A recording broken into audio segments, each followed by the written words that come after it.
இன்னைக்கு நம்ம உருவ குத்தி நிறுத்துகிற வாலிபனா இருக்கிறோமா? கூட்டிக் கொண்டு வந்து விட்டு சபைக்குள்ள சேதத்தை உண்டு பண்ணுகிற வாலிபர்களா இருக்கிறோமா? சபைக்குள்ள நீங்க பிரச்சனையை கொண்டு வந்து விடுறீங்களா? சபைக்குள்ள மாம்சத்தின் இச்சைகளை கொண்டு வந்து விடுறாயா? பிழையாமின் உபதேசங்களை கொண்டு வந்து விடுகிறாயா?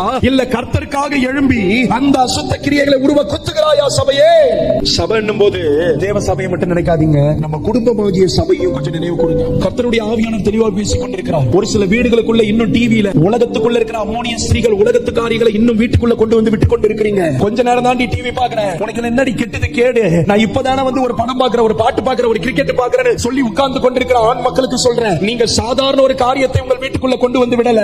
ஆண்டவர் அருவருக்கிற பிழையாமின் உபதேசத்தை சார்ந்த மோவாபிய அம்மோனியா அந்நிய காரியங்களை வீட்டுக்குள்ள கொண்டு வந்து விட்டு கொண்டிருக்கிறீங்க. அது நிமித்தம் விளைகிறது வேற எதுவுமே இல்ல, வேதனையும் சாபமும் ஆசீர்வாத இழப்புகளும் தான். ஆண்டவர் தெளிவாக எச்சரித்துக் கொண்டிருக்கிறார்.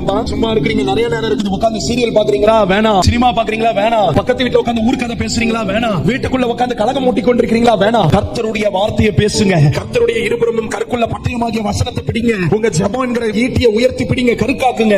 உங்க வீட்டுக்குள்ள இதுவரைக்கும் தொடர்ந்து கொண்டிருந்த வாத, வியாதி, கடன், போராட்டம், மரணம், பிரிவினை, இன்னும் என்னென்ன நஷ்ட கஷ்டங்கள் இருக்கோ அது எல்லாவற்றையும் உருவ குத்தி கர்த்தர் நிறுத்துவா. நீங்க உருவ குத்தாம வாத நிக்காது. அதுக்கு இன்னைக்கே கத்தி எடுத்து போய் என் புருஷனை குத்துறேன், ஒரே குத்து. அந்த குத்த சொல்ல ஜபத்துல உருவ குத்து. ஐயா, உங்க ஜபத்துல நீங்க எழும்பி குத்தி பாருங்க, வாத நிக்கும். ஐயா, நம்ம சபைக்கு நம்ம குடும்பங்களுக்கு விரோதமான வாத நிக்கும்.